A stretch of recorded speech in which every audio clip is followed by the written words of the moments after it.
don't take this the wrong way, Richard. If you don't win 2 championships, that first championship really don't count. And so I want to throw my drink at you because you could barely even get that shit out with a straight face. I know Ron locked in right here. One of the things I love about betting my favorite sports is that I'm always finding new player props or game props that I like. And what's cool about FanDuel Sportsbook is you can combine these props with other bets from the same game to score an even bigger payout. It's called a same-game parlay bet, and you can only find them on FanDuel. Same-game parlay is just one of the reasons I bet with FanDuel. It's easy to register, easy to deposit, easy to find your bet. It's easy to place your bet fast during a game if you see a trend you like. My friends, they love betting on FanDuel Sportsbook. It's America's #1 sportsbook. Plus, when you win, FanDuel pays out your winnings in as little as 24 hours. Just download the FanDuel Sportsbook app today to create a same-game parlay and use promo code ROADTRIPPIN at sign-up. New users get their first bet risk-free up to $1,000. FanDuel will refund you up to $1,000 back in site credit if you don't win. That is promo code ROADTRIPPIN, so they know I sent you. Disclaimer, 21 years and older and present in Colorado, Iowa, Illinois, Indiana, Michigan, New Jersey, Pennsylvania, Tennessee, Virginia, or West Virginia. First online real money wager only, site credit and non-withdrawable, and expires in 14 days. Restrictions apply. See sportsbook.fanduel.com for details. Gambling problem? Call 1-800-522-4700 for Colorado, 1-800-BETS-OFF for Iowa, 1-800-9-WITH-IT, Indiana, 1-800-270-7117 for confidential help in Michigan, 1-800-GAMBLER. New Jersey, Pennsylvania, Illinois, Virginia, Tennessee Redline 1-800-889-9789, Tennessee, or visit www.1800gambler.net for West Virginia. Hey, Road Trippin' fam. Just want to give a shout out to some of our friends in the podcast business. The Just Women's Sports podcast, Tea with A and Fee, is back from Olympic break. The podcast, hosted by 2020 WNBA MVP Asia Wilson and 2019 Rookie of the Year Nafisa Collier, features awesome guests who spill all the tea, including Dawn Staley, Kevin Durant, Elena Delle Donne, Steph Curry, and more, along with commentary on the WNBA season so far. The latest episode features 2021 WNBA All-Star MVP winner and Dallas Wings guard Arike Ogunbowale. Make sure you download the episode and subscribe wherever you get your podcasts so that you don't miss a thing. And while you're at it, make sure you've signed up for the Just Women's Sports newsletter so you never miss the latest women's sports news.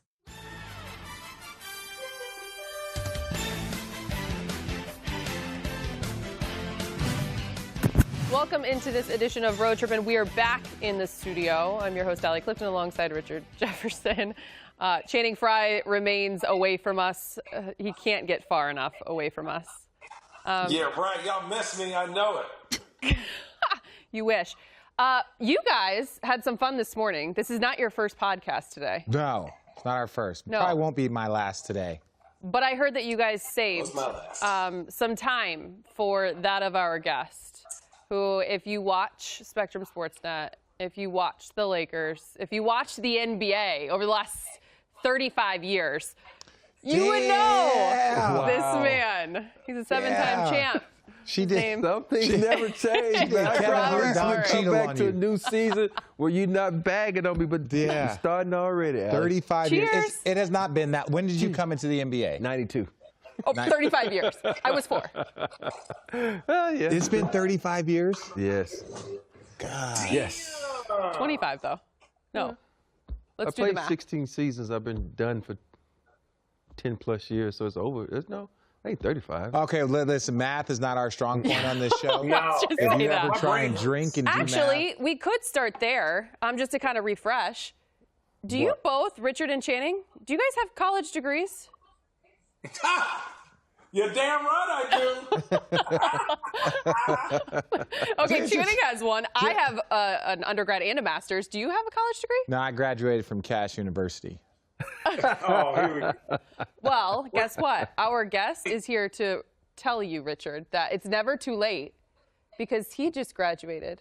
Really? From Congratulations. Back in Does that count? January? You're February? asking me? I don't know. It was right during the end of the NBA season. It was in May. Yes. Yeah, it was I graduated in May. So like, What was your degree so at? no, so is it like do like DeVry? Is it like a trade school? What did you graduate? Was it ITT Tech? So what happened was not the disrespect. Not the what disrespect. happened no, I was thinking that Don't disrespect anybody. when I left college, I went 4 years. Not like you really good guys. I had to stay 4 years, and I only had. Channing stayed 4 years. He wasn't good. I only had 8 classes remaining, so I went back and I took my classes online. As soon as I saw COVID come in, we was gonna be on lockdown. I said, "What a better way?" There's, you know pass what? the time. Of all the things that I could have done over COVID, that never crossed my mind. That never crossed my mind. And I'm thinking of, I'm like, that was actually a good idea. We were really there. And I'm like, I never thought about that once. But That's how far away from school. But think about it. You're so close to graduating. Then the NBA calls. You do this long career in the NBA. You make all this money. You sit back and says, what the hell I need a degree for? But then you realize your mama's sitting there saying, why don't you have a degree? And then your kids is like, Dad, you don't have a degree. And so you try to set that example for your kids and then make your mama proud. So I went back and got my degree. And so I'm happy now. See, I feel like I can consistently keep up a lie to my kids until they're in college. Like, no, I went back and got my degree. I went back.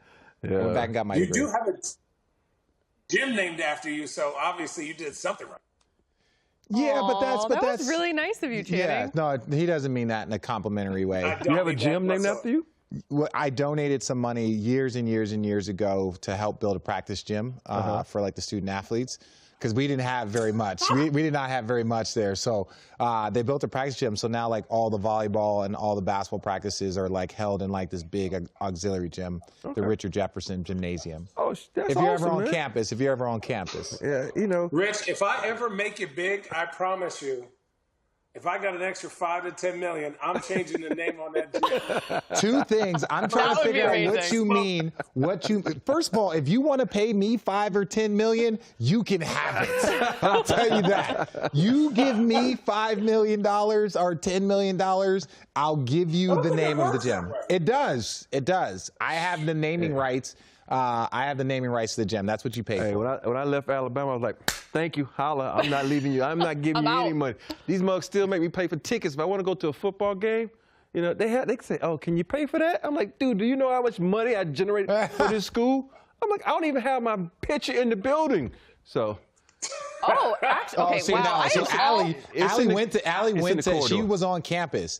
It is a shrine on campus. Like, he doesn't have his picture in the building. Like, I went on what? On Arizona's campus. You don't have your picture at Bama? I want it inside the arena, so when a game is playing. And you made me wear your jersey on a show, and you don't even have your picture in the arena? Lobby. I don't count that. It's in the lobby. But some people don't come through the lobby. They come through the back. No, ours is like the entire arena is a shrine to Arizona basketball. Like there's just like all up and down the hallways. You do realize I went to a juggernaut on the football field, so that kind of takes precedence over every other sport. Yeah. Okay, wait. Should we? Okay, I feel like I've done this all wrong, even though it's going to air later. Happy birthday.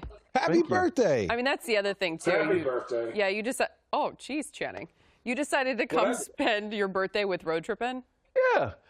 This is why. Want to get his drink on. That's what we want. So, my first podcast I ever did was with Richard Jefferson.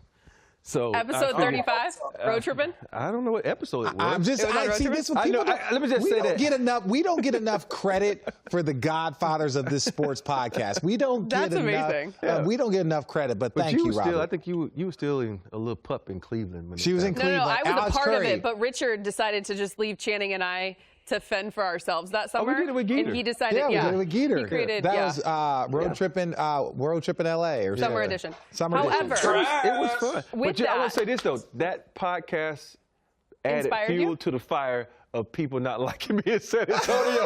Okay, can we talk about it? Because if you didn't listen to it, you have to go back. We're on episode like 165, 167, 169, maybe right now. That's what she said. Yeah, I know.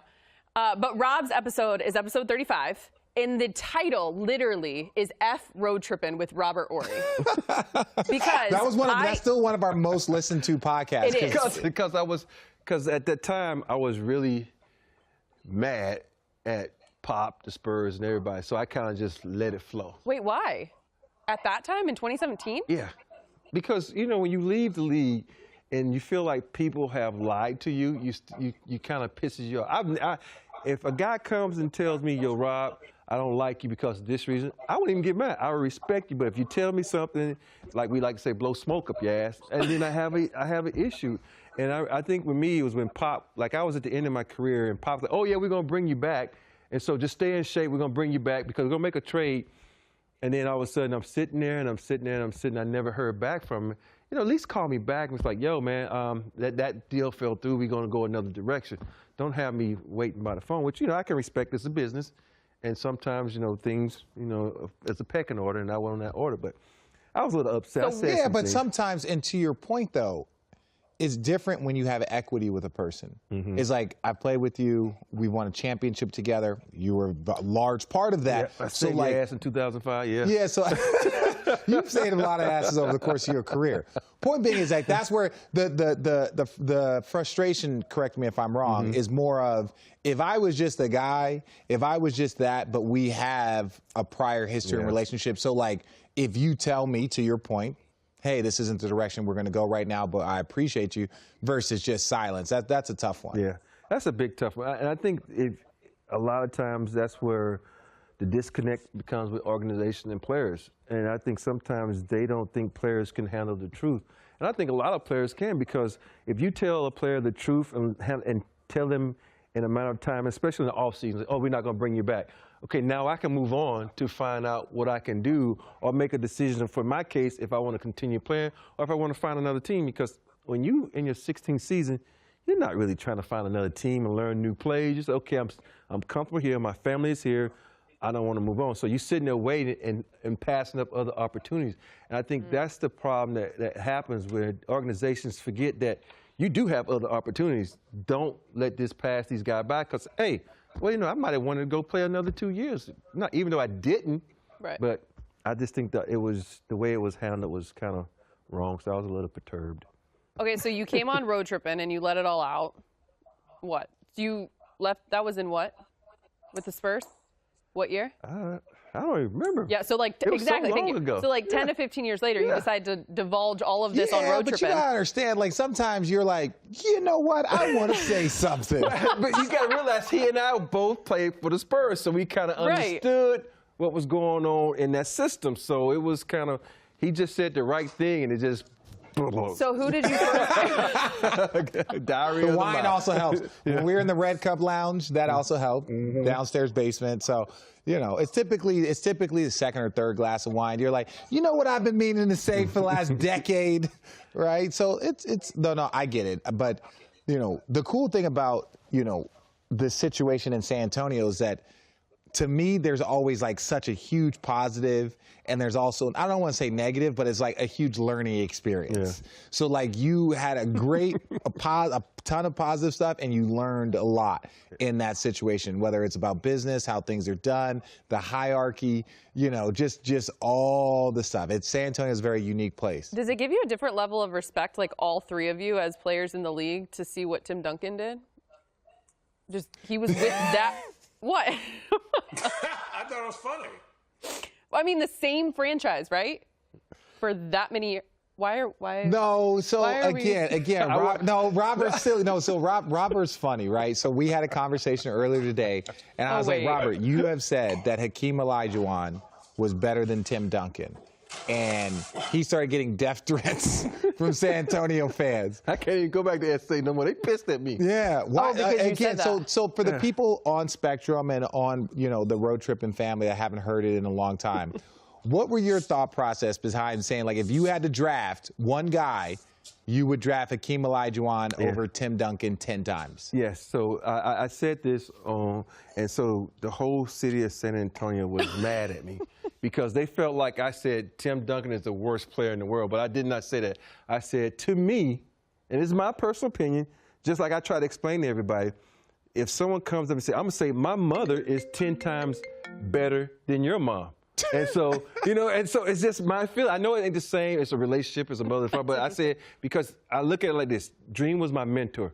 He took me on his wing when I first got to Houston. He helped me learn not basketball, but the business side of basketball, which is the most important thing when you come to the NBA. So, and I don't mean this in a disrespectful way. When I got to San Antonio, there was nothing Tim Duncan could teach me. Mm-hmm. So my love for Dream is a lot, you know, is bigger than it is for Tim. So I said, Dream is 10 times better than Tim Duncan. And the world was on fire after that because they felt like I slapped Tim Duncan in the face, which I didn't. I just said, I feel like Dream is 10 times better than Duncan. You, Channing, and Richard all know something about saying things where the public or Twitter or the trolls really just don't agree with any of you. No. Well, San Antonio don't agree with anything. You can't say anything about Tony, Parker, Ginobili, and Tim Duncan, and David Robinson. Can Everybody they else, say anything about you? Oh, you can say whatever you want. They don't like it when you talk about me. Just they don't want my name brought up. They don't want my name brought up at all. That's the key part there. But the thing is, I love San Antonio. I made some really great friends in San Antonio, but it's almost like you can't be opinionated when it comes to talking about the Spurs. It's like you can't say anything bad. And I love the organization. I loved Pop. I love playing for Tim. I thought Tim was one of the greatest teammates ever. He never got mad about not getting the ball because we know, think about it. This Tim was still in his prime. He allowed Tony Parker to do his thing and win MVP of a finals when Tim could have probably said, no, it's my time to shine because there's nobody. But he stepped back. He is the most humble guy, and he doesn't get mad. He doesn't want accolades. He just wants to win. Yeah. So I love that about the guy, but that is the But if you opinion. had to draft, I'm drafting Dream all day. you're drafting Dream all day. Yeah. Who's your top 5 all-day team? All day, Jordan, Dream, Kobe, Shaq, and I always throw this one in there. Everybody laughs when I say that, Bernard King. Ooh. Nobody. Why Bernard King? Because I just think anytime you can score 40 with 2 dislocated fingers on the right hand and the left hand, it's just certain guys in this league that don't get enough respect. Bernard King was amazing. He could score on anyone. We can talk about. I love Clyde. I love Tim and all these guys I played. But when you sit back and you watch somebody and you see what they could do on other teams, you respect that. And I just love the way Bernard King played the game. Bernard King was right before the NBA really made that jump to like Maine. So it's like all of the old heads know his name. You see his records, his numbers in the Garden, and all that other stuff. And Christmas Day, I think he might still have the record for most points on Christmas Day. Yeah. But it was like right before the NBA really turned that corner and became like box office. So his name is more of like. Who? No, but I'm saying his name is more in the lines of I don't even know how to say it. It's more of like a legend than it is the actual reality. It's like one of those guys at Rucker Park. Yeah, like Rucker Park. It's like Pee Wee Kirkland. It's like the legend of him is greater. No, Okay. Yeah. Richard, who's your 5?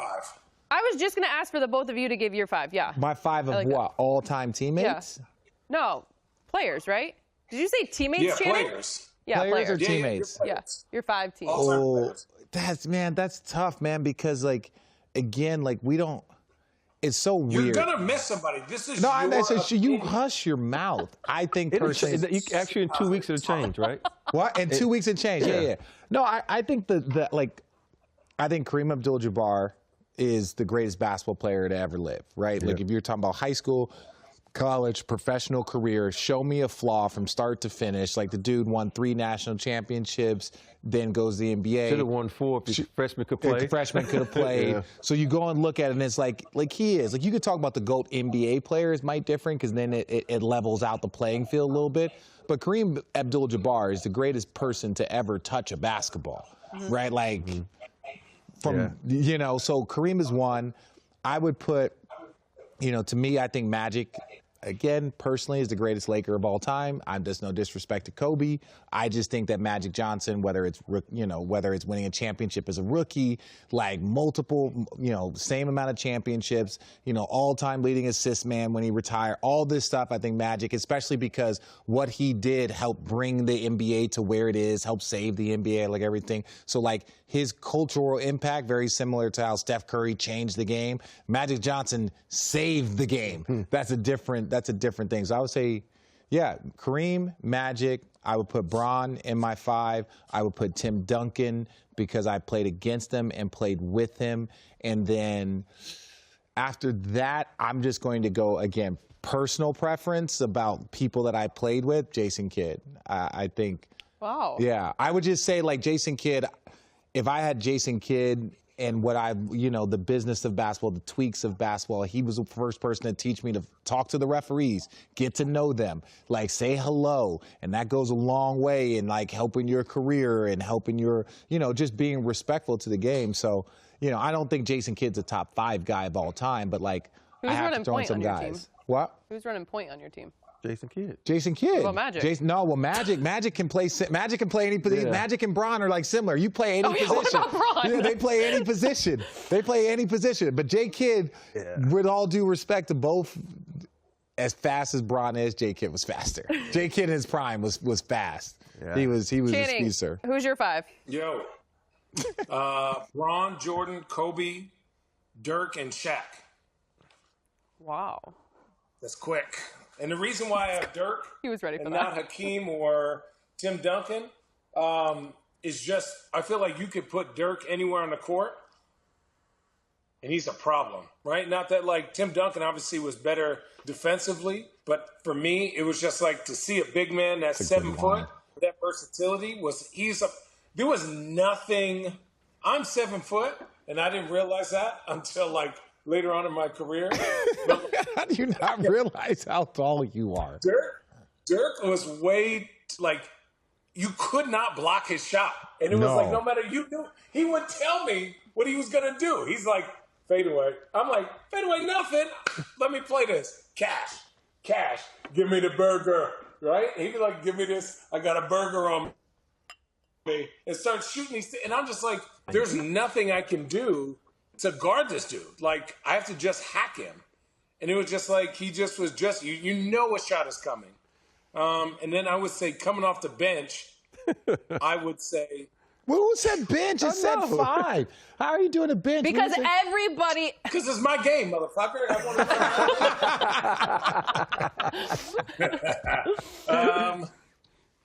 I mean, to be honest, I would put the Dream on there. Growing up in Phoenix and watching him absolutely dismantle the Suns was awesome because my dad was like, hey, look. Remember when Kevin Johnson, that was like, again, in Phoenix, there has never been a play shown more in all of Phoenix history, still to this day, than when Kevin Johnson dunked on Kareem Hakeem. So get this. Here we go. Kevin Johnson had the nerve to bring that picture in the locker room and asked Dream to sign it. No, he didn't. No, he didn't. Dream looked at him. People don't notice about Dream. Back in the day, Dream would sock you in your mouth because only like a $25 fine. Dream used to knock people out. So Dream almost reverted to the days before he really dove deep into his religion. Yeah, he looked at him like, don't disrespect me like that. And he's like, don't disrespect me. And everybody said, dude, you better get out of here. I was like, who has the nerve to do some stupid crap like that? You come in the locker room when you dunk on someone, I'd be acting like, oh, Allie, I'm going to dunk on you. Mack Truck, I'm about to kill you. Here, sign this for me. It's just, I would sign it for you, That just though. lets you know the culture of the Phoenix Suns. The Phoenix Suns. But I would sign it for you. question is, did he sign it? No. KJ almost got his jaw knocked off. He didn't leave that locker room for it fast enough. I'm like, dude, what? Could you imagine that? Could you imagine walking into the locker room and asking a guy that you just dunked on, like, what could you sign it? What would be the top 5 dunks that you think a guy should go into the locker room and ask somebody else to sign? The Sean Kemp one. Jason Terry by LeBron. Yeah. Okay, but wait. Okay, the Vince Carter over the Oh my God. in the Olympics. Yes. Kobe on Dwight. Oh, I was gonna say. Kobe on Dwight. Aaron Kobe Davis in or there. Andre Kirilenko. T-Max on, over Bradley. Bradley, yeah. Ooh. We're missing Starks one. on Jordan. Yeah. Could John Starks go into the Bulls locker room? Jordan putting his hands on him. He gonna put his hands on him. No, but like, okay, so I think that's more of like, what does that say about Kevin Johnson? Because like, to me, to hear that story blows my Have mind. you ever One, met it Kevin tells Johnson? you that he doesn't have any friends. Have you ever met Kevin Johnson? Yeah. He's a little different. He's a little different, and I don't mean that in a bad way, but he's I never got a chance when I played. I never got a chance to know him. I never talked to him. He would come in. He didn't talk to nobody.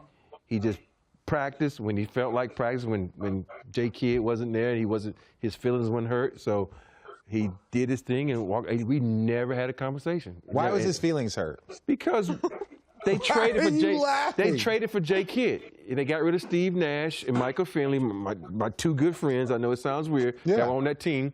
And they brought in Jay Kidd. And he got his feelings hurt. He didn't even come to practice for 2 days. And so really, yo, man, it was ridiculous, man. So I come from a culture where we go hard every day in practice. You know, you're not gonna go long. You can go for maybe an hour, hour and a half, but you practice hard. Ooh, there we go. And then KJ was like, "Oh, I'm not coming to practice because y'all gonna replace me with this new kid." His feelings was hurt, and then when he comes back and try to explain everything, you know, he took his little crew that had been there for a while. You know, Wayman, Danny Manning. Joe Klein, and he goes in this little private room and explains the situation. So I get pissed. And I'm like, yo, man, F this. No, I want to hear this shit. No, this ain't no, this is some bullshit. I said, I need to know what's fucking going on. Why your soft ass didn't come to practice? Yeah, and Danny Ainge was like, just calm down. I mean, fuck you, man. No. Hey, I want to know why he ain't come to practice. I said, this is why y'all asses got beat when you were up 0-2 and then up 3-1 on us because y'all fucking soft. And they was like, Robert, calm down. If it wasn't for Paul Silas was my guy there. Yeah. He's the only one that kept, you know, he was like, I was like that bulldog ready to go at somebody. He was always holding that chain on me. But he let me loose when I threw the towel in Danny Ainge's face, though.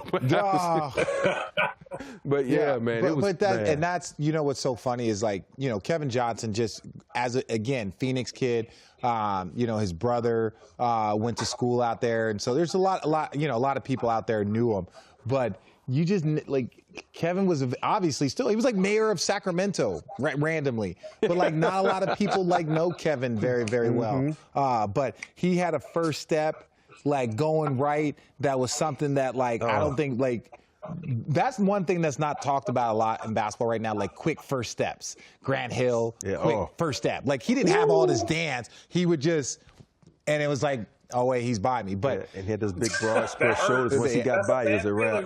Oh, it's a bad feeling. But no, that's. And next thing you know, they don't even hit you with But, a left to right. but Channing, against you, literally everyone has a quick first step. Richard, I've said this before. I'm a positional defender. I'm in the right position. What happens after that? Shit, I don't even know. Whether my feet feel good, I got one pair of socks, two pair of socks. What did I eat that day? Do I feel light on my feet? You know, that's not why I'm out there, Richard. I'm out there to get buckets. Have you, okay, in the last 6 years of your career, was any of those seasons, did you have more blocks than threes at any point in time? No way. Not even close. Channing, I'm not gonna like try to block somebody. I probably foul them. Channing, that's not what I'm out there. You know, when you first came out of Arizona, I just say, okay, this guy reminds me of me so much. Why? Because we both like 3, 4, 5 guys. We can do a little bit of everything. And then I was like, okay, he's going to be the next, you know, because I was the first guy to get 100 blocks, 100 steals, and 100 threes in the game. So I was like, Channing Frye's going to be the next. No, in the season. I'm sorry, in the season. Yeah. I said, Channing Frye's going to be that next guy. And then I realized, I said, shit, Channing don't block no shots. No, he don't block no shot. He don't get no steals. He got the threes, though. Yeah, he got the threes, but he ain't blocking no shots. No. He taking charges. Listen, because we're going I tell this story all the time, too. My first 2 years, I was playing center. So, like, but I'm playing center versus real centers. I'm talking about giants of the forest. They like, oh, Channing at, 22 years old, 6'10", 6'11", 230, go guard Shaq, go guard Yao. That ain't it. Listen, look, I'm a featherweight. I can't be down there with them big fellas. Featherweight. What am I blocking? You want to Featherweight with that man on your shirt right now. Yeah. Way to get that in there. With that said, someone actually sent in a question for the last episode, Channing, and asked if you ever guarded Yao Ming. Man, I had to guard Yao Ming in the playoffs for Portland. How'd that go? Channing, we need you. I said, you need me? I asked for a trade 6 months ago. Now you need me? Now you need me? This ain't it. No. We left. The tires are off. The tires are off the car. We not going nowhere. Man, Yao Ming, people don't understand how big he was and how strong, and the fact that, like, he wasn't just going to bully you. He was just like, I'm going to shoot this so skilled. jumper. Right, he was so skilled. He shot and here's for reference, he shot the technical fouls for that team, no matter who was on the court. That's how good he was. I remember Yao's rookie year. Have everybody seen that video of Boban holding the ball like this, and Anthony Davis couldn't get it, right? And Anthony Davis is 6'11" with the longest arms, and he's trying to get the ball, and Boban's just doing this, making him look like a little kid. I swear to God, Yao Ming. So Jason Collins, who was here, guest on the podcast, I forgot. It was like me and Jay Kidd. So Yao Ming grabs a rebound, and Jason Collins trying to get it, and Yao Ming just does this, and Jason Collins is trying to like reach and get it, and me and Jason Kidd running back on defense. We're like, God, I don't think I'd never seen it before, because this was 12 years before Boban came into the league. We had never seen somebody that much bigger where they could take a 6'10", 6'11" guy and just do this and make them not reach and get the ball. I remember when we first played him with Shaq, and everybody know how big Shaq is. And then we all like, damn, this motherfucker bigger than Shaq. You know, he was so big, and he was such a nice guy. And I got to know him well because, you know, the Rockets organization, and we have a conversation. And he's talking about basketball. He's bringing up all these old players. I'm looking at him like, yo, dude, I thought you didn't speak English. I'm like, what the hell? How you know all these old players? And he's just going down the list, and he come across a couple players. I'm like, who the fuck is that? I don't even know who they are. But he was so knowledgeable of the history of basketball, and I think that's one of the things that never gets talked about him too, his IQ, because if his lower body wouldn't have went out, he'd be probably considered one of the greats because he could play. He was very skilled, good, very smart. Oh, man. Yeah. Speaking of Houston, obviously these guys, and I will vouch as well because I was a part, I guess I covered the team when they won their championship that they have, and they love their what? It's just one. He has 7. Exactly. I was getting there. Way to walk yourself into it. My bad. But for someone like yourself who has 7 rings, and that means it's not nearly as special for him. It's far more special for us. I'd rather have 1 than 7. His aren't even special to him anymore. So would you rather have an only child or 7? I want one kid. They're gonna get all my love and attention. I don't have to pick a favorite. Hey, so how many kids you got? I got 2. All right. So now you got to go home and explain that to your kids. They know I don't like either of them. I dislike them both. That was the actually same. really good of you. I like that one. What? The 7 rings to 1, 7 children to 1. It's like, dude, I come like on, that. thank you. Okay, but 2 things with that. Do you have a favorite championship? Of course. I have 2. You do? When he's done, let me know. I'll tell you my favorite one. My 95 championship is special because we were a 6 seed and we didn't have home court. We didn't have any home court advantage, nowhere. None. And if you go back and look at the teams we beat on that run, we beat Utah in a Game 5 in their place where they tried to cheat and hold the clock. And literally, we went back and looked at it. The ball bounced around the court. John Stockton passed it, and it was 11 seconds left to go. They probably held it for 15 seconds before they started the clock. And we won that game. Then we go on the road. I got to see. We're going to have to find that too. Then we go on the road to play Phoenix. We go down 3-1 to Phoenix. And then we win that series. And then we go to San Antonio. San Antonio, where David Robinson was winning MVP. And they had a crew, Avery, Sean, Rodman on that team, Terry Cummins. They had a crew. We beat them in 5. And then we go. Who was the 2 guard on that team? Ellie? No, Denny. Who? Del Negro. Oh, Benny Del Negro. Yeah. And then we go on to play Shaq, Penny, and that crew, and we swept them. And that was the first time in a long time a team has been swept in the finals. And for us to have that run. That's when Hakeem was he made Shaq.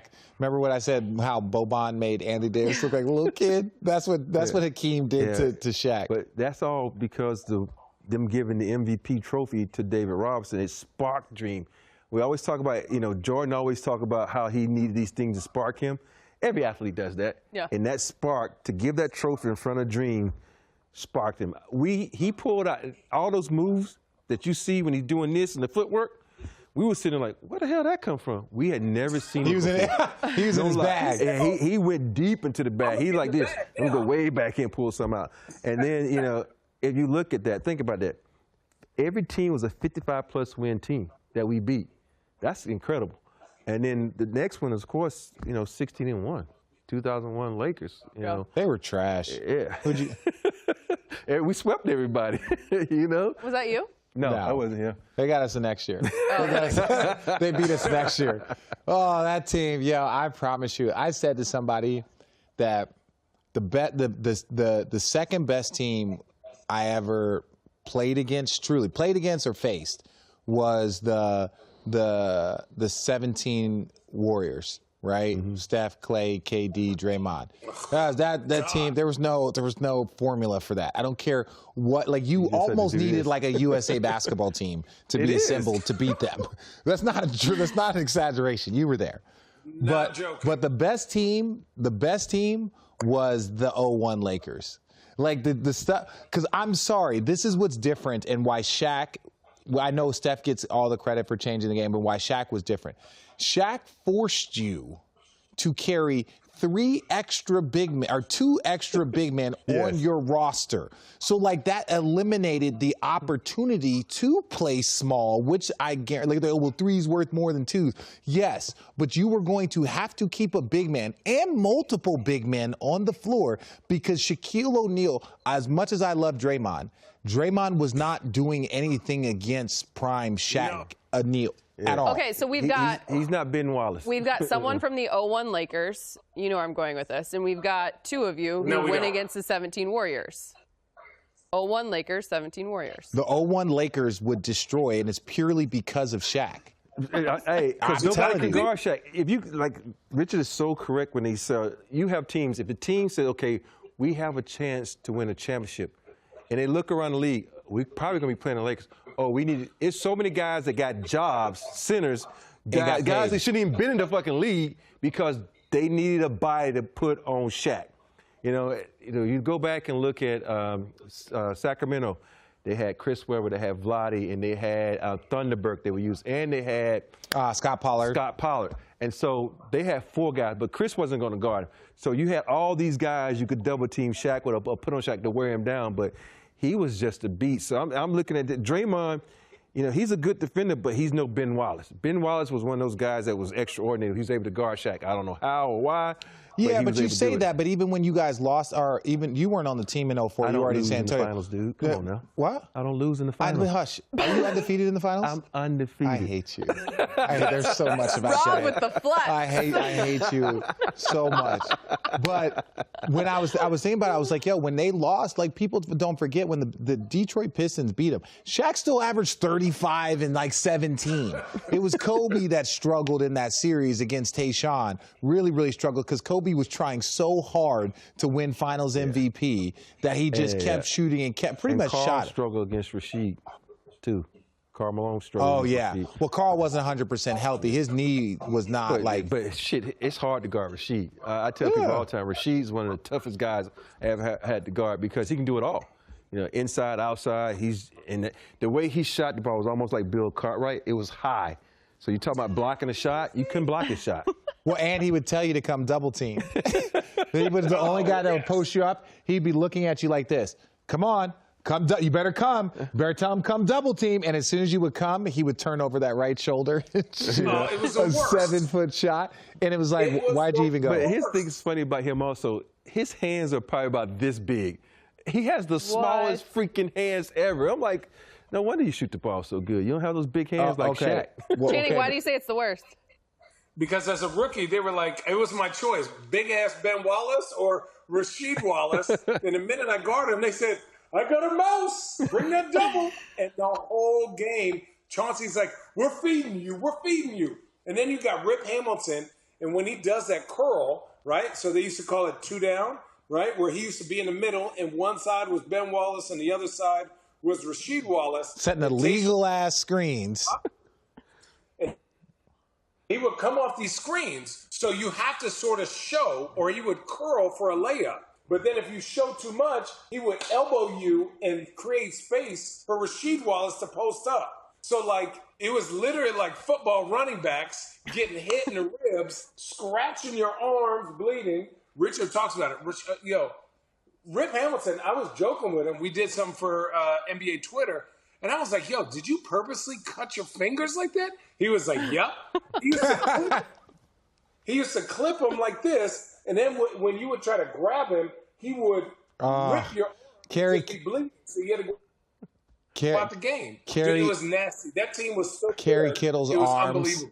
Because Kerry was part of the reason why, if you're a really good, consistent defensive team, you have certain guys that you know can handle the job, right? Like Jay Kidd, there wasn't a point guard in this league that we didn't know that he was going to either get the best of him or be able to handle the job. Kerry Kittle's at a very unique time was, hey, Kerry, you got Ray Allen, good luck. You got Reggie Miller, good luck. You got AI, good luck. You got Rip Hamilton, good luck. And that was the thing, but that was part of the reason why you have a good team. When you have one guy that you can look at and it's like, okay, so all the dudes that run around like crazy, man, Kerry's got them. Because Kerry might only score and give us 8 points, right? He'll give us 8 points, but he'll chase those guys for 42 minutes. Every team, you have to have that team. We was lucky, talking about that 2001 team, everybody was good defenders. On their position. Fish, Kobe, Shaq. And we were just a team that just had, the thing about us, Shaq he was determined to win another championship because we always talk about, you don't take this the wrong way, Richard. If you don't win 2 championships, that first championship really don't count. And so, come on. I want to throw my drink at you because you could barely even get that shit out with a straight face. I know Ron locked in right here. What happens when Kevin Durant goes and decides to join that team? No one was beating them. But I'm just saying, this is how we view it. Think about it. If you don't win back-to-back championships, they think that first one was a fluke. That's how they look at it. And so Shaq was determined not to have that first one be a fluke. So when guys would come off that pick and stuff like that, Shaq was like, come on, I'm going to nail you. So that allowed us to press up on the outside defensively. We didn't give up a lot of threes. We just foamed the Shaq, so people were scared of Shaq because you knew he was going to give you the people's elbow.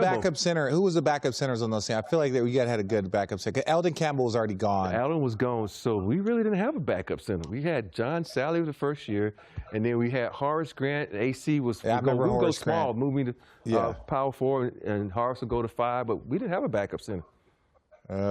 We had Greg Foster one year. Heck yeah, they were. Yeah. But you guys didn't have any. You guys didn't have that slim. Kobe was it, and when Kobe was all defensive guy. But it's like, who's a slim wing defender that would do that? And it was like, that was Kobe. Yeah. But Kobe also people don't understand young Kobe. He was a good defender later in his career, but I think he got more credit than he probably deserved. But young Kobe, he could lock up, especially on the wing. Yes, But in the post, he was barbecue chicken. This episode of Road Trippin' is brought to you by Bourbon Time. Even if you don't have a traditional 9-to-5 schedule, there is no denying that this past year has changed the way that work and rest intersect. Without a designated office to come home from, we're missing that natural break in our days. Our friends at Jim Beam recognize this phenomenon and they want to help us out. Beat the burnout and start blocking off the hour of 6 to 7 p.m. as your me time, where you can do what you love for you and only you. And what better way to spend my me time than with my feet up, enjoying a nice smooth glass of Jim Beam. So let's make the idea of Bourbon Time a reality. Join me in reclaiming 6 to 7 p.m. as the happiest hour so you can do whatever it is that makes you happy. And if that involves a glass of bourbon, remember to drink Jim Beam responsibly. Jim Beam Kentucky Straight Bourbon Whiskey, 40% alcohol by volume, copyright 2021, James B. Beam Distilling Company, Claremont, Kentucky. One of the things I love about betting my favorite sports is that I'm always finding new player props or game props that I like. And what's cool about FanDuel Sportsbook is you can combine these props with other bets from the same game to score an even bigger payout. It's called a same game parlay bet, and you can only find them on FanDuel. Same game parlay is just one of the reasons I bet with FanDuel. It's easy to register, easy to deposit, easy to find your bet. It's easy to place your bet fast during a game if you see a trend you like.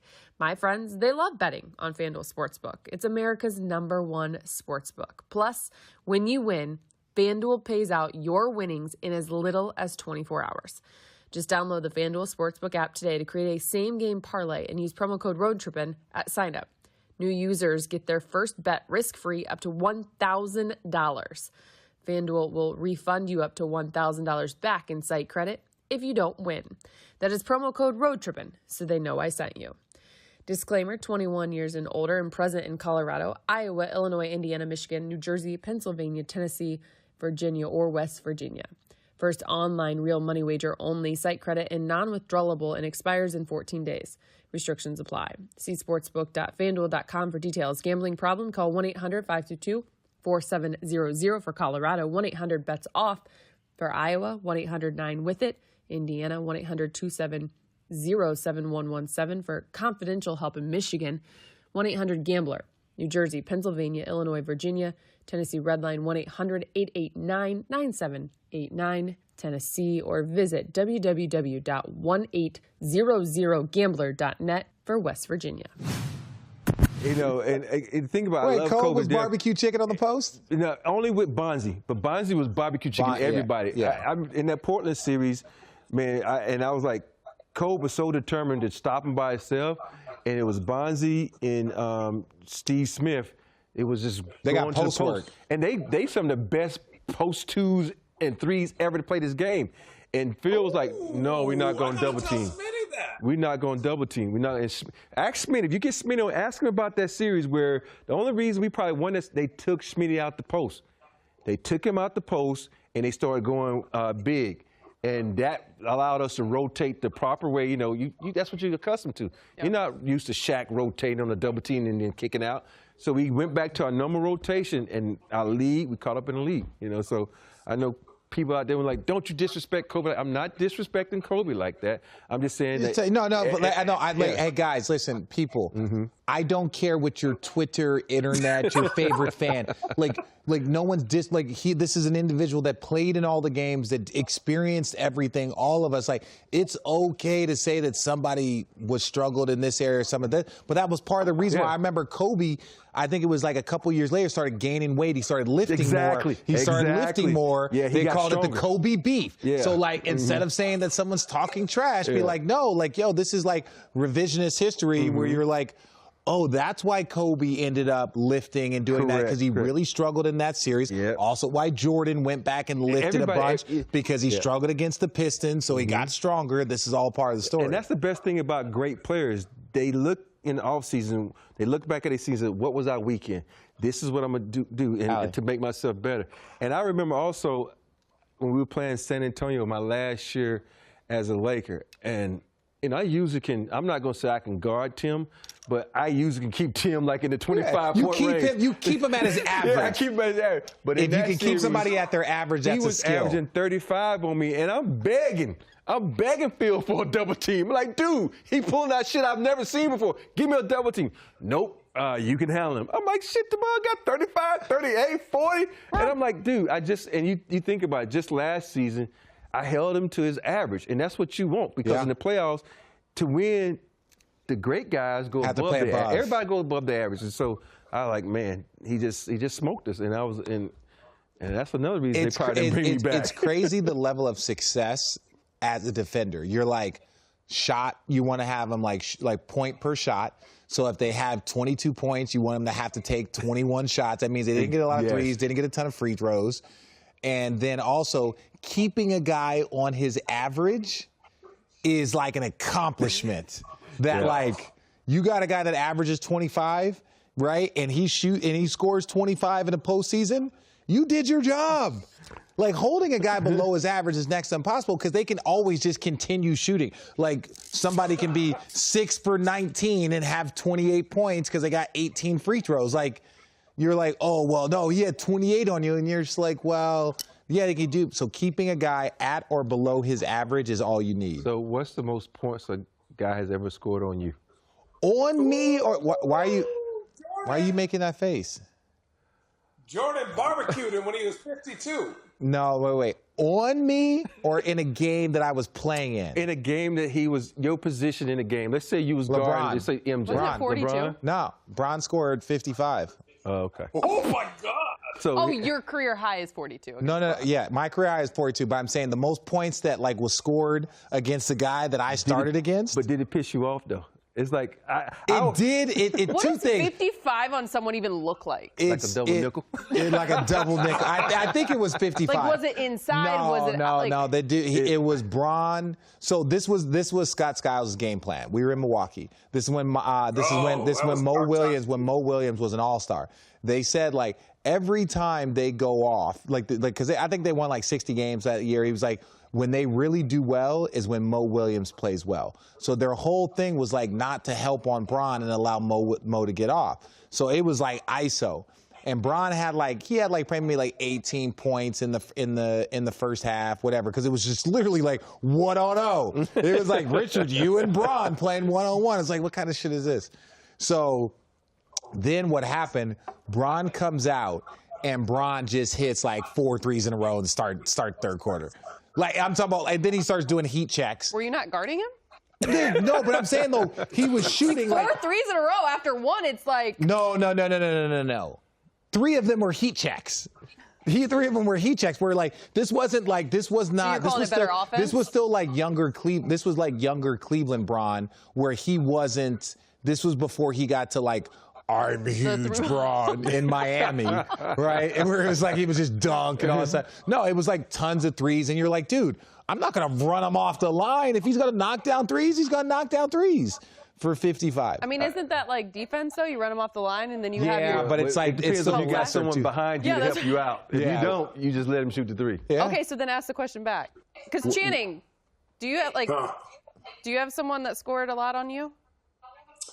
Half the league, but no,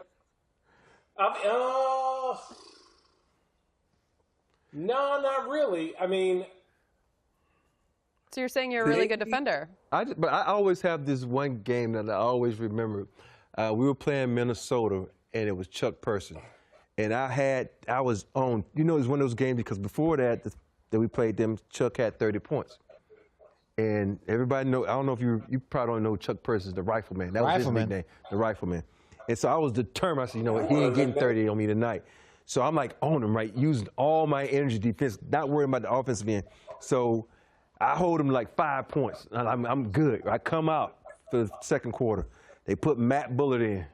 By the time I got back in the game, he had 15 points, all right?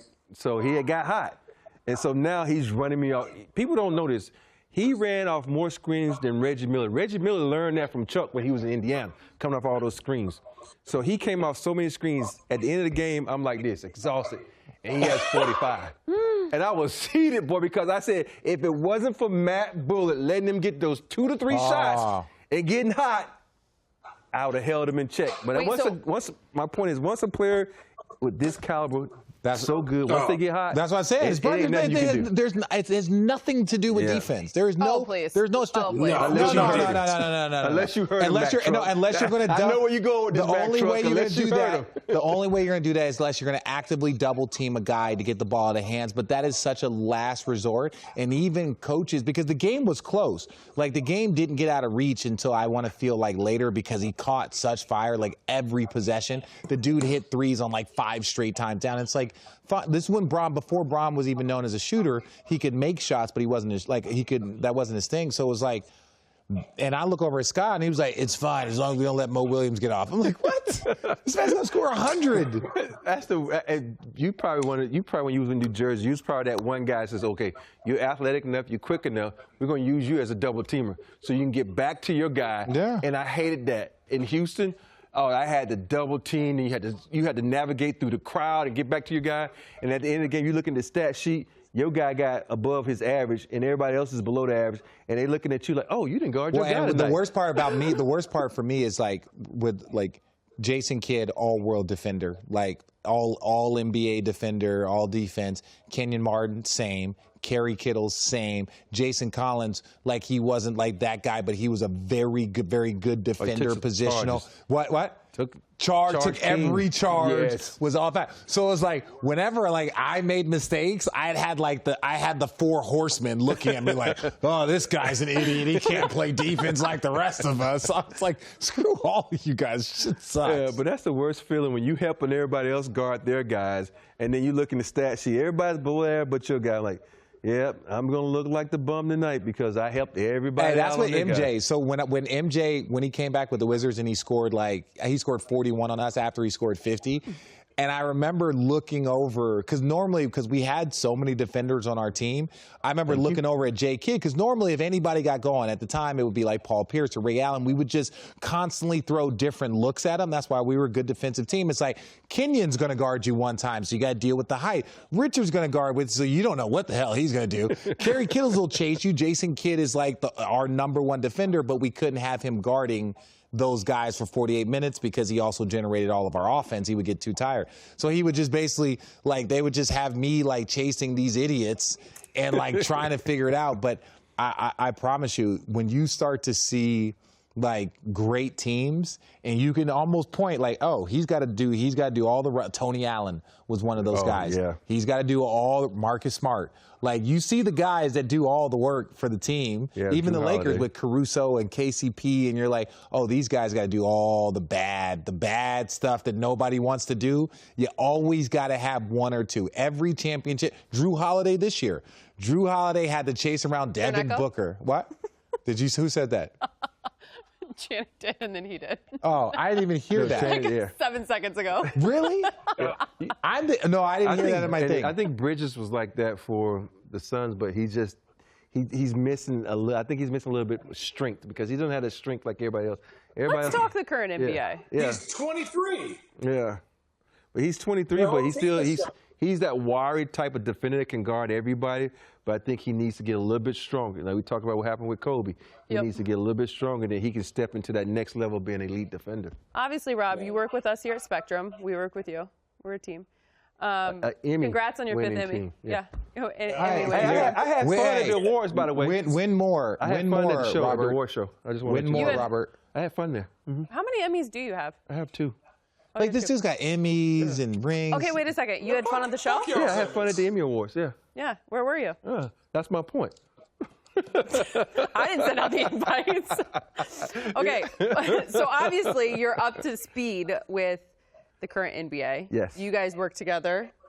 Yeah, whatever. With ESPN. I work for him. Okay, you work for him. Neither of us got. We have. Who's the team? Who's the team? Your honest opinion. If there's one thing we know about Robert Horry, you're going to keep it real. So who's the team this year? This year? Yeah. Who's the team to beat? Everybody always like to say the team has to be the defending champs, but shit, they're a big toe away from not being the champs to me. So I don't think they're the team to even think about right now because I still think, that I'm still looking at Brooklyn because James Harden's going to come in the shape. He's been one of those Iron Men throughout the year. We look at last season, and it shows that if you don't put the work in the offseason, it'll bite you in the butt during the regular season. He got hamstrings. He kept having those problems. And I think watching what KD has done, he has catapulted himself as a true #1 player in the league. No disrespect to LeBron, Giannis, and all these guys, but disrespect. We all agree. KD is just on a whole level. And but the key is, are you going to get Kyrie to be 100% committed to playing Brooklyn basketball? And doesn't even matter though. Yeah, I know. Yes, he it does matter, man. I'm sorry. It is. But no, it matters because you know this. Yeah. I don't care how talented your team is if all 15 guys aren't pushing in the same direction. It's harder to do it, man. You just mentioned distraction. The reason the Lakers probably won that championship was the distraction they had against all the things that were going on with that. So, but I just think Brooklyn is the #1, and you look around, I think the Lakers is #2. And I'm not just saying that because of the show. Right. I just think if you look at when you put guys together that are fiending for a championship, like Carmelo and Westbrook, I don't care about the age because if you can stay healthy, which is by every team in the NBA, you have a golden opportunity when you got a guy by the name of LeBron James on your team and a guy by the name of Anthony Davis who've had that taste, and he wants that taste again of a championship. So I think they're #2. And if I had to rate the champions, I think they're probably 6th on that list to win the championship. Who? Milwaukee. Oh, yeah. Because I'm not going to. Okay, wait. Who's your 3, 4, 5 then? 1, Brooklyn. 2, Lakers. 3, Sixers, depending on the Ben Simmons situation. Oh, hell no! Yeah. First of all, when you got a guy like Embiid who can cause a lot of problems, I got to go with Embiid. Can you do a 2-box on Channing and Rob right now, please? I'm not telling you how to do And then I'm going with hold on, this last one is going to hurt me to say it, but I'm going with the Phoenix Suns. You out of your mind. You out of your mind. You out of your mind, Robert. I can't even want to Robert, listen, man, if the bubble taught us anything. Can I get a towel? There's no way that the Phoenix Suns are going to make it all. Okay, and I like this because it's always the approach of like, I'm assuming 100% health. Okay. If 100% health, no one can beat the Nets. Yeah. And assuming 100% health, the Lakers are the closest team to. Yeah, but here's the thing: you really believe that, Rob? What? Yo, the Nets are. Yes. Yeah, because it's the thing, even though the Nets bench is going to suck. No, they added Patty Mills. They had Patty Mills. Yeah. He's serviceable. They brought back Bruce Brown. They didn't bring back Jeff Green, which I think is going to hurt them a lot. They still got Blake, and the same shit's going to happen every year. Blake? What? Blake need to be sitting in the chair right here next to us. Yeah, he gonna win one. He gonna win one. No. But the same thing's gonna happen.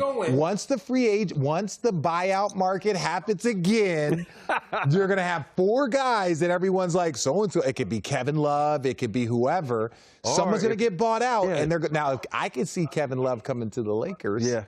Cali boy. He would go. I kid you not. He as much as him and Bron have the most unique brother relationship. I 100% could see Kevin going and playing with the Lakers versus playing with Brooklyn. I just got done doing a podcast before this, and the host asked me if Russ had to call Kevin Love and ask him for a tip on how to play with LeBron James, what would Kevin say?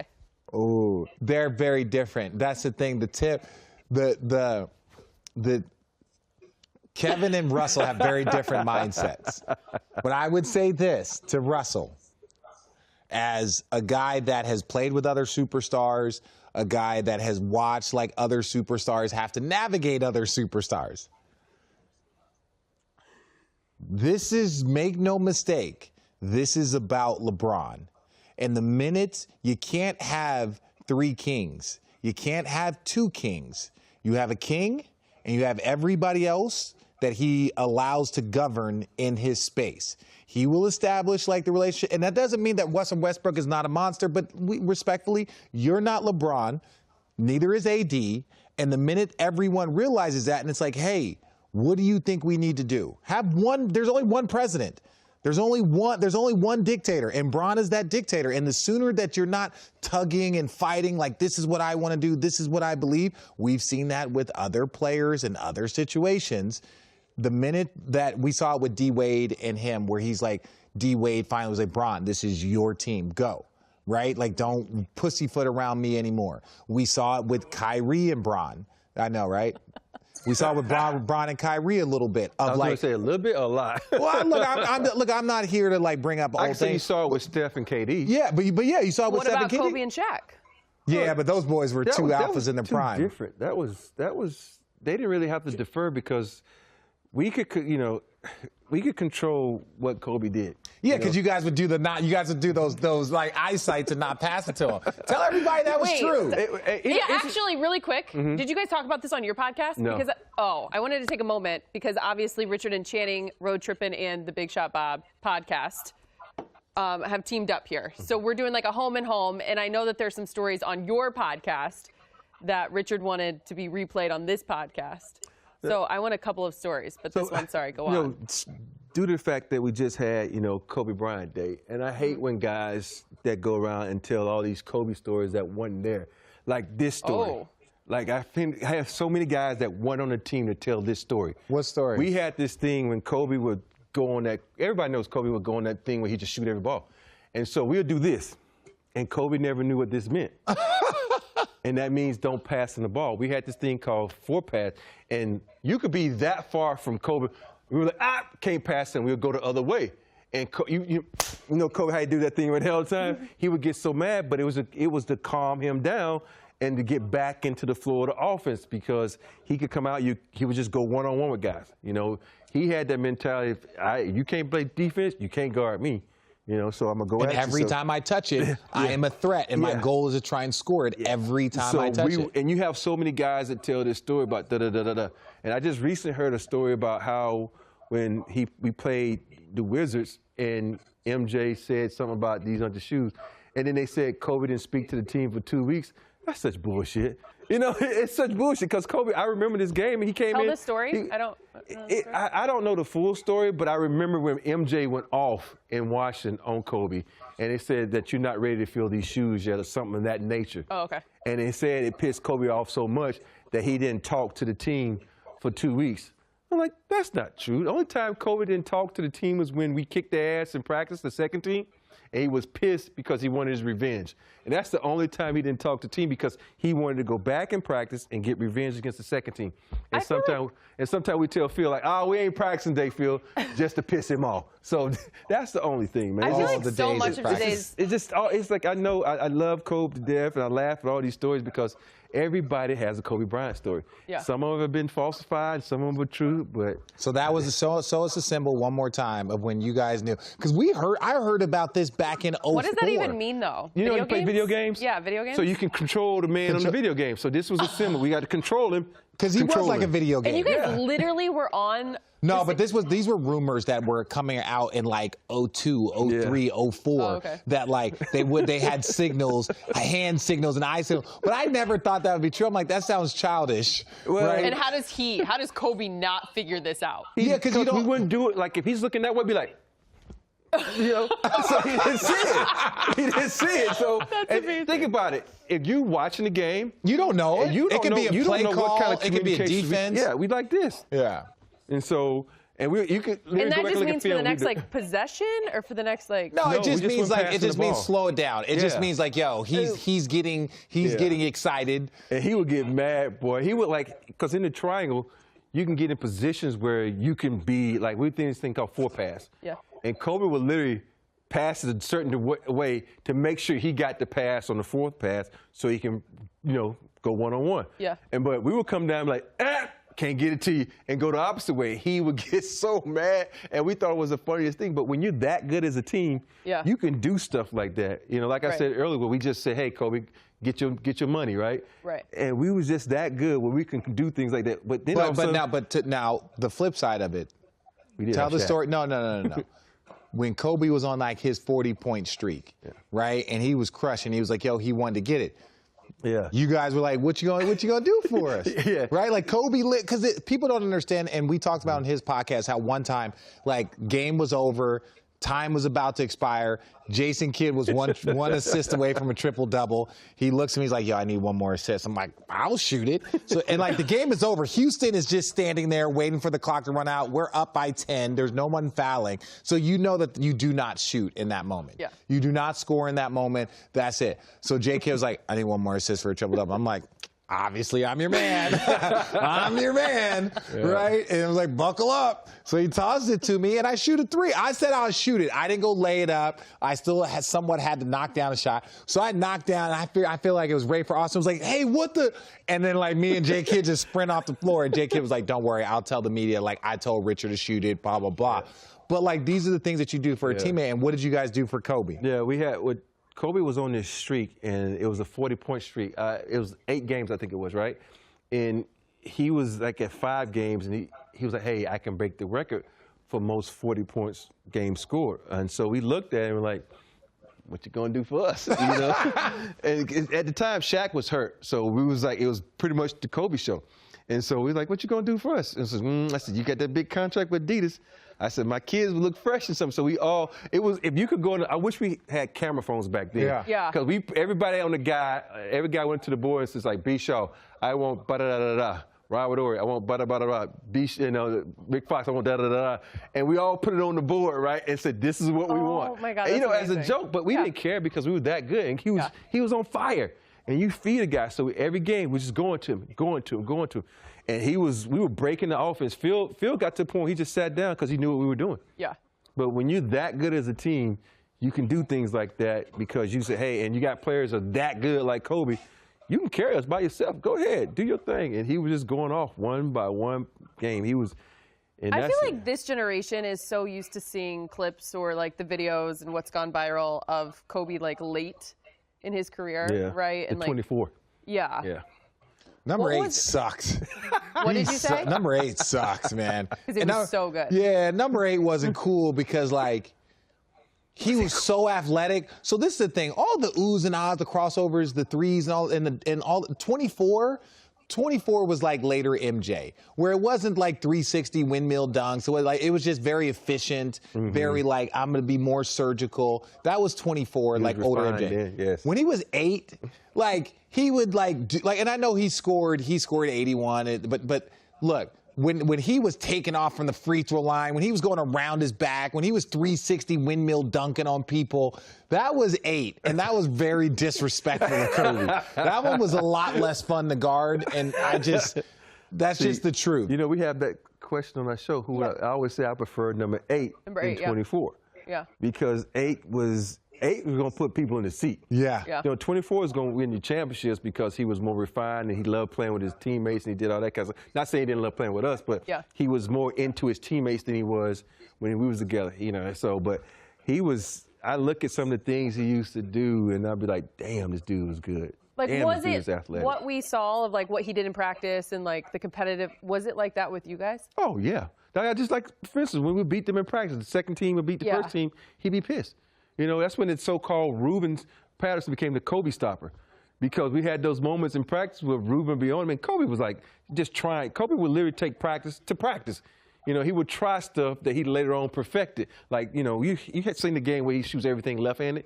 Yeah. He would go into practice and shoot left-handed. Next thing you know, Shaq doesn't come out. We hit threes, we go up, and we win the game in practice. And Kobe's pissed because, you know, we won. You know, then he come the next day, we don't practice, and Reuben was very arrogant. He talked a lot of shit to Kobe, so he just got pissed off every day after every day. So those are days that you know, Kobe's fire would just build up, and he would go at a guy in practice and just talk so much trash in the locker room. Like, yeah, I've been waiting on this day. You know, I got my revenge. And everybody would be looking like, it's practice. But he didn't care. He did not care. He wanted to win regardless. So it was fun. We had some great times in practice, man. It's great times. They don't practice no more. They don't practice no more. Like NBA, you were at 100 practices with the Cavs. You've been in practice with the Lakers. We don't practice. It's different. And that was like people. I remember when I was like in my. You do like shooting drills. Yeah, but people would be like, man, Rich, you remember this because you remember you were a vet. They'd be like, I would like leave right after Labor Day, and I'd be like 10, 12 pounds like heavy.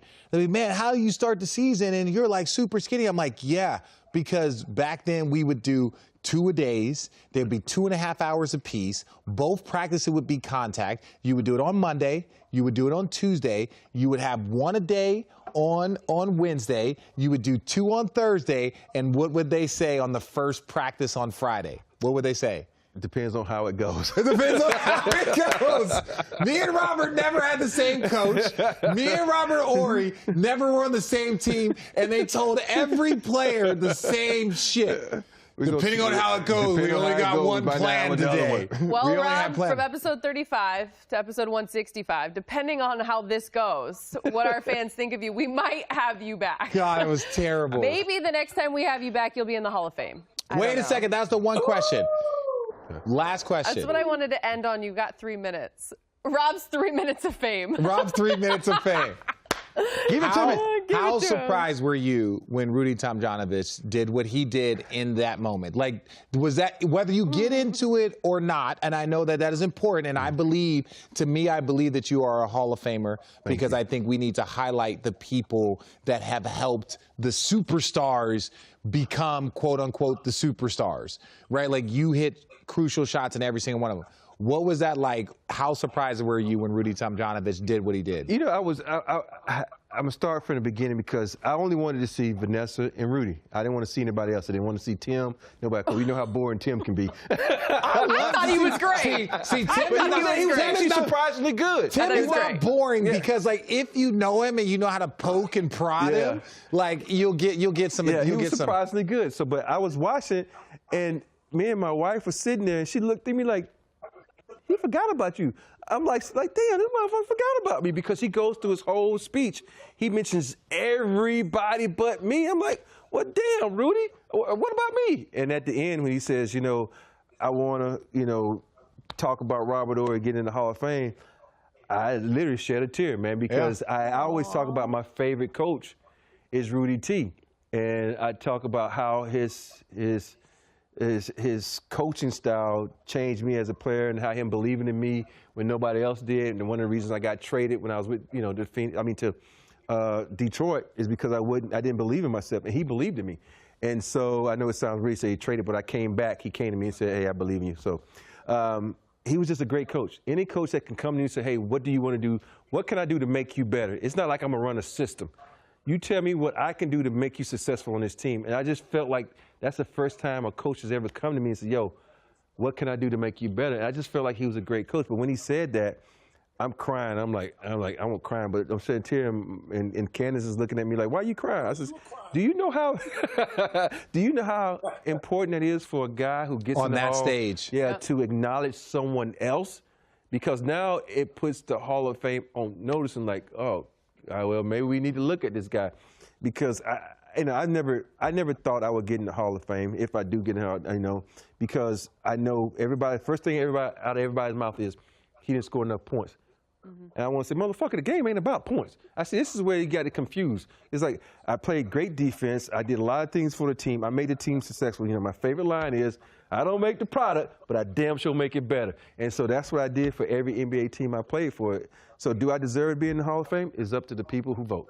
It is up to people who vote, but the last thing I'll say is this.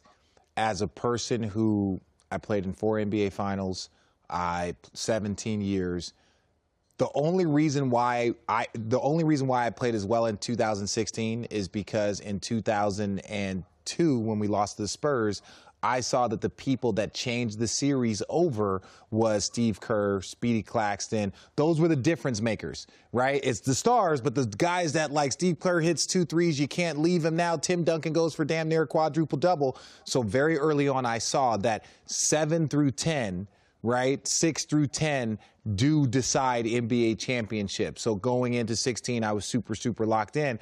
But you being one of those 6 through 10, 5 through 10 guys, you did that your entire career, hit big shots, big moments. And it was just like, we did it podcasting. He has this little thing in the background of like all these big shots. And I'm like, I've seen every one of those shots, because he's got big shots in 3 different uniforms for the Lakers, for the Spurs, for the Rockets. It was just, it's nuts. So I believe you deserve to be in the Hall of Fame, and I look forward to seeing that moment. Hey, you know, I'm a party like a monk. I'm with you. Call me. Call me. I'm calling you. Because I know you're going to bring some good wine. Yeah, great wine. Rob, we appreciate you. You're a 7-time champ, but you're a friend. We love having you on. I love being here. Thanks for having me on my birthday. Happy birthday. Happy birthday. Thank you. We want to thank the Wagner family of Caymus Vineyards for providing us with some of their delicious wines. In addition to Caymus Cabernet from Napa Valley, the Wagners made a range of other wines from diverse parts of California. We recommend trying them all. We're really enjoying sipping on them during the podcast, and we're also sending our lucky guests some Caymus and other wines made by the family after.